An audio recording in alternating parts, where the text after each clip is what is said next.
Hello student. आज हम double टिम्बल floor के बारे में स्टडी करेंगे।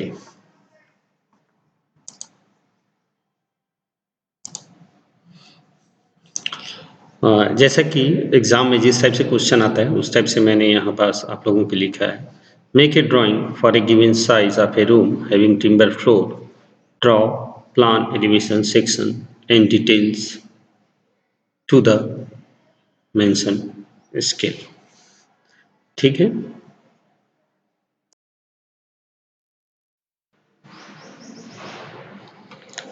आज हम डबल टिम्बर फ्लोर के बारे में स्टडी करेंगे। Timber double floor. चलिए ठीक है, इसका हम पर्सपेक्टिव व्यू चेक करते हैं कि डबल टिम्बर फ्लोर कैसे दिखता है।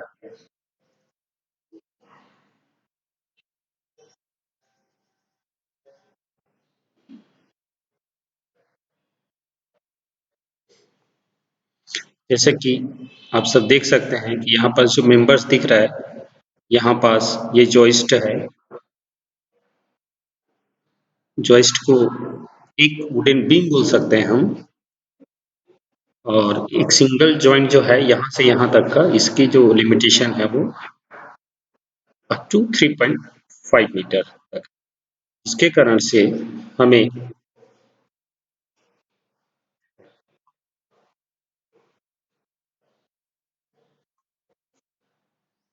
ये जो जॉइस्ट है इसको 4 मीटर के स्पान पे नहीं दे सकते हैं, इसलिए और उसके एंड पे हम टिम्बर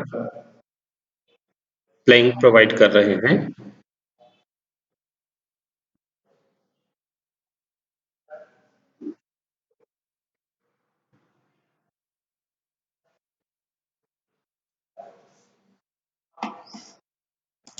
जैसे टोटल 6 मीटर जो लेंथ है उसको हम 3 पार्ट में डिवाइड कर दिए हैं, है ना, क्योंकि 4 मीटर के लेंथ पे हम वुडन जॉइस्ट को प्रोवाइड नहीं कर सकते थे, है ना, इसकी स्ट्रेंथ वीकनेस हो जाती है।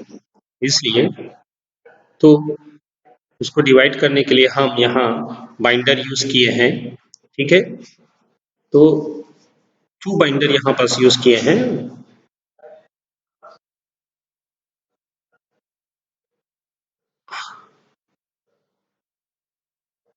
है ना। तो दो जॉइस्ट के बीच में जो टोटल गैप है वो कितना है, 2 मीटर है ना, पर्टिकुलर बाइंडर्स के बीच। इस टाइप से जो फ्लोर होते हैं इसको हम डबल टिम्बर फ्लोर बोलते हैं।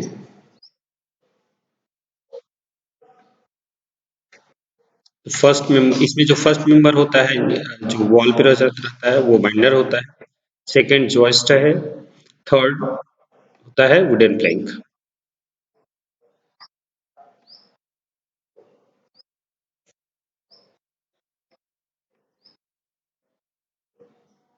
These are timber floor board.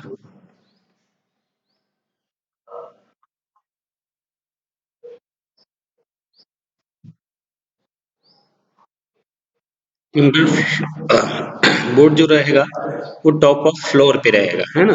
जो जॉइस्ट के ऊपर रहता है, जॉइस्ट के नीचे रहेगा। बाइंडर्स यूज करते हैं और उसमें बाइंडर्स में हम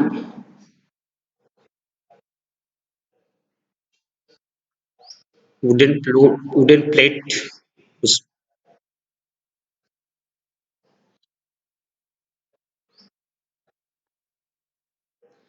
ठीक है, तो ये जो बाइंडर है इसको डायरेक्टली हम ब्रिक वॉल में रखेंगे तो क्या होगा, जो ब्रिक होगा वो क्रश हो जाएगा। इसलिए क्या करेंगे, वहां पास एक वुडन प्लेट्स या कंक्रीट प्लेट वहां पास रख देंगे, उसके ऊपर बाइंडर्स को रखेंगे।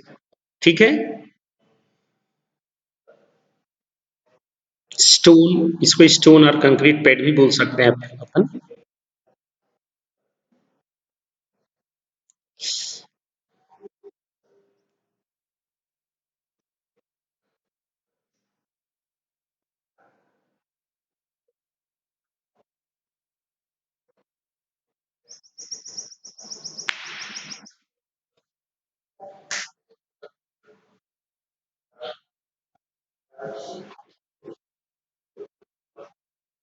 है ना? जैसे कि ये जो कंक्रीट पैड है या इस पे जो टोटल लोड होता है, इसमें पॉइंट लोड आ रही है, तो टोटल लोड को हम अ, पूरे जो फ्लोर स्पान होता है उसमें डिस्ट्रीब्यूट कर सकते हैं।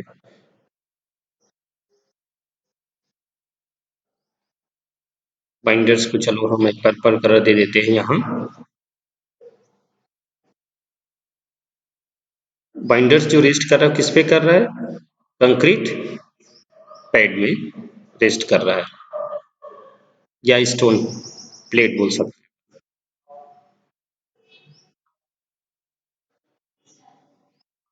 तो आप देख सकते हैं कि बाइंडर्स को कैसे प्लेस किया है इसमें।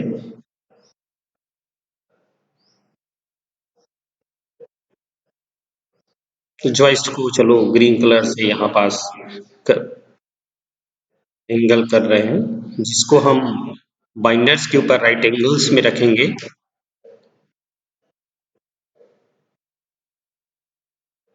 और इस साइड अनदर वुडन मेंबर्स रखें वॉल के ऊपर, जिसको हम बोलेंगे वॉल प्लेट। ठीक है, वॉल प्लेट।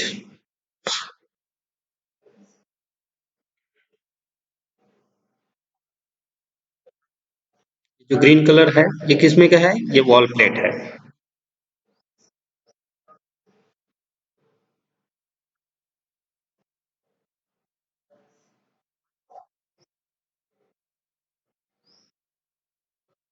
जैसे कि आप देख सकते हैं कि ये जो जॉइंट्स है, ये जो पॉइंट लोड बना रहा है और टोटल लोड को डिस्ट्रीब्यूट कर रहा है, जो वॉल प्लेट में रेस्ट कर रहा है। वॉल प्लेट जो टोटल लोड है उसको टोटल वॉल पे स्प्रेड हो रही है।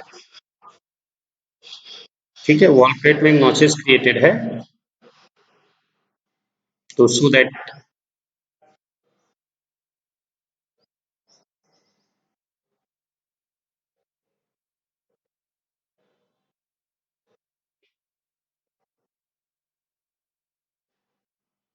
है ना? वॉल प्लेट की एक और ये बेनिफिट भी है कि ये जो जॉइस्ट है इसको टर्न होने नहीं देगा, मूवमेंट होने नहीं देगा, जिससे वो अपने जगह पे फिक्स रहेगा। इसका थर्ड बेनिफिट ये है कि वॉल जॉइस्ट को डायरेक्टली यदि वॉल पे प्लेट करेंगे तो जो ब्रिक रहेगा वो क्रश हो जाएगा, है ना?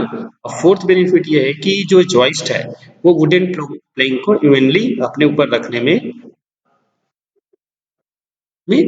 हेल्प करता है।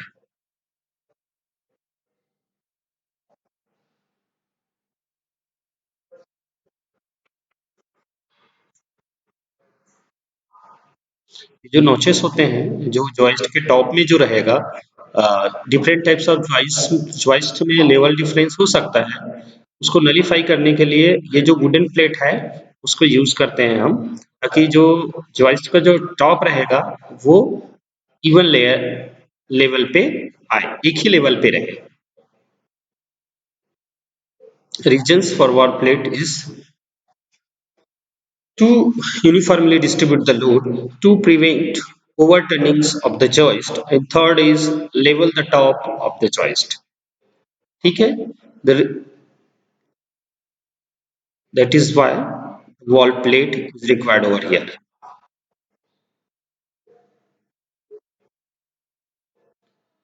And this is a floorboard at the top of joist.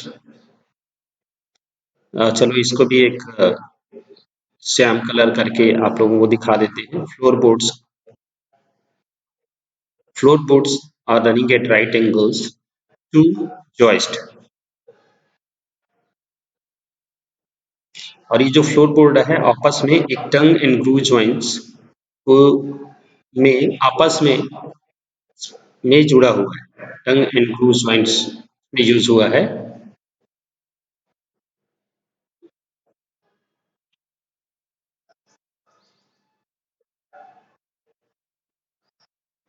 तो इसमें एक माइनर गैप होना चाहिए टंग एंड ग्रूव में, सो दैट एक्सपांसन और श्रिंकेज जो होता है वुडन में उससे वो हम बच सकते फ्लोरबोर्ड में टंग एंड ग्रूव जॉइंट्स होता है, यूज किए हैं इसमें। टोटल लेंथ जो है वुडन बोर्ड्स का वो है 4 मीटर्स है, और इसको भी हम 2 या 3 पार्ट्स में इसको डिवाइड कर सकते हैं along the length of floorboards।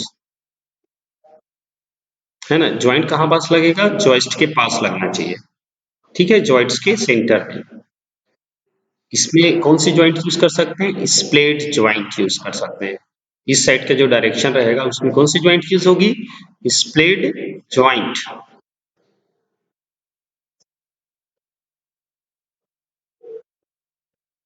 और ये जो वुडन प्लेट ज्वाइन करना चाहिए इसमें, इसको वन, एक के बाद एक के बाद एक करना चाहिए, ठीक है।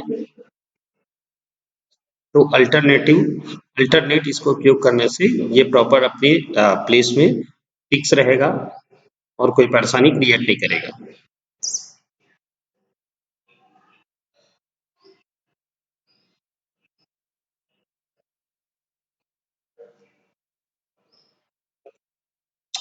और ये इसका एस्थेटिकली अपीयरेंस भी अच्छा आएगा, इसलिए इसको अल्टरनेट रखना चाहिए। जिस और ये जो ज्वाइंट बोलते हैं उसको क्या बोलते हैं, spelt joint. So so this is how a floorboard are fixed over joist। जैसे कि फ्लोरबोर्ड को फिक्स करने के लिए हम चेक करते हैं, तो इसको हम थोड़ा सा डिस्टेंस करके देखते हैं ये कैसा दिखता है, टंग और ग्रूव, और इसको फिर ऐसे लाके directly one by one fix कर देंगे, साइडवेज फिक्सिंग ऑफ फ्लोरबोर्ड्स, ठीक है।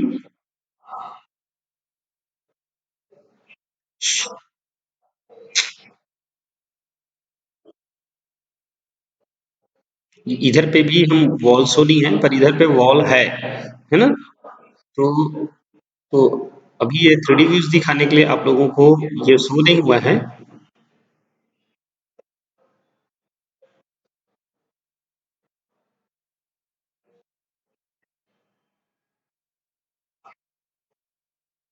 तो लास्ट फ्लोर बोर्ड में क्या होता है कि इसमें tongue and groove joint fix नहीं हो सकता। तो तो लास्ट फ्लोर बोर्ड रहेगा, वो डिफरेंट टाइप्स ऑफ जॉइंट इसमें यूज होगा।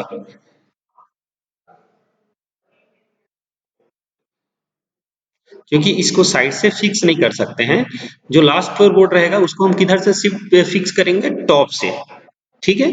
उसको हम टॉप से सीधा ऐसे डायरेक्टली जो क्या बोला रहेगा जॉइस्ट के ऊपर इसको रख देंगे, तो ये इस तरीके से फिक्स हो जाएगा फ्लोर बोर्ड्स। फ्लोर बोर्ड का थिकनेस कितना रहेगा यहाँ, 10 सेंटीमीटर, 10 mm टू 15 mm।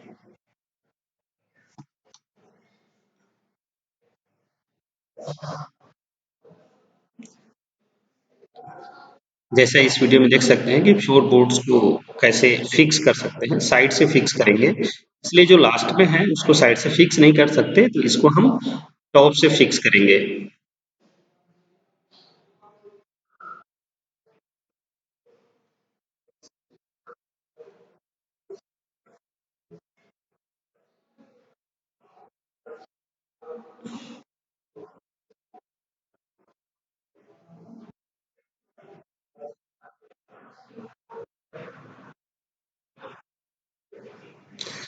एक और इसमें जो डिटेल है वो है कि दो बाइंडर्स के बीच में एक जॉइंट है, और ये इसका जो टेंडेंसी होता है कि ये बेंड हो सकता है।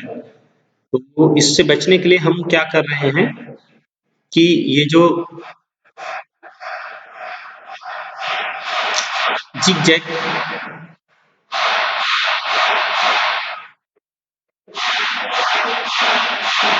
शेप में इसको हम सपोर्ट प्रोवाइड करेंगे,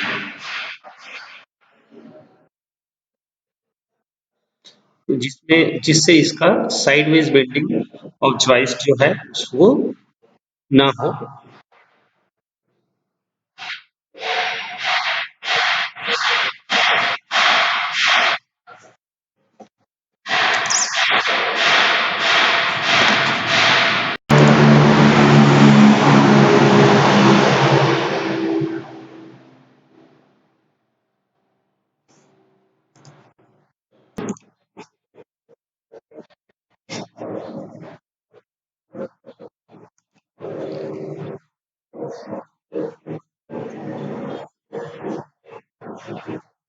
यहाँ पास एक नॉचेस है जिसको हम हाउस ज्वाइंट बोलते हैं।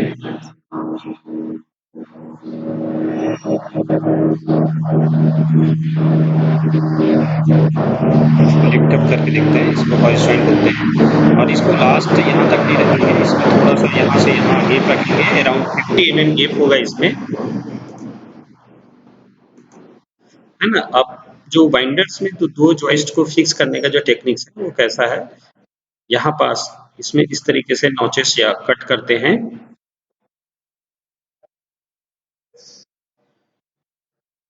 है ना, जिससे जॉइस्ट जो है इस पार्टिकुलर सरफेस जो बाइंडर्स है उसमें वो इजी तरीके से रेस्ट कर पाए,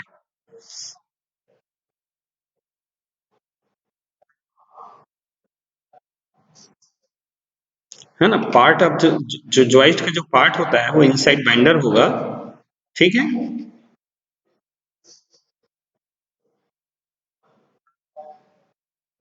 इसको क्या जॉइंट बोला जाता है, इसको ओवरऑल, है ना, जो इसको हम बोलेंगे कॉक्ड जॉइंट बोलते हैं इसको, है ना। तो इसको डबल कॉक जॉइंट वो इस तरीके से थ्रू आउट दिखेगा,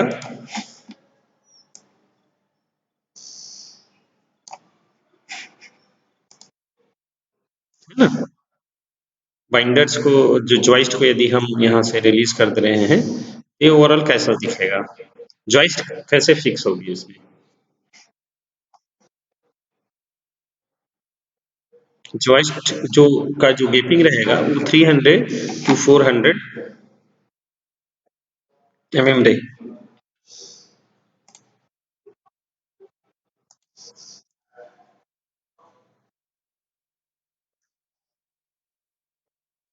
है ना। टॉप ऑफ जॉइस्ट रहेगा वो फ्लोर बोर्ड रहेगा,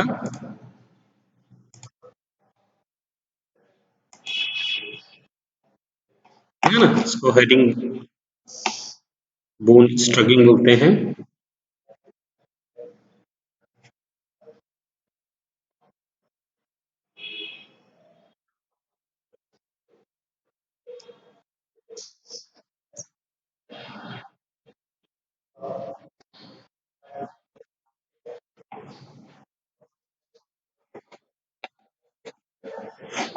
है ना। हेडिंग बोन स्ट्रगिंग में दोनों साइड पेयर ऑफ एजेस रहेंगे, तो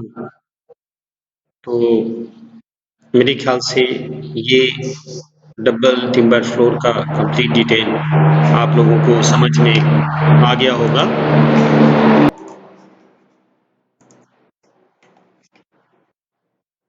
है ना।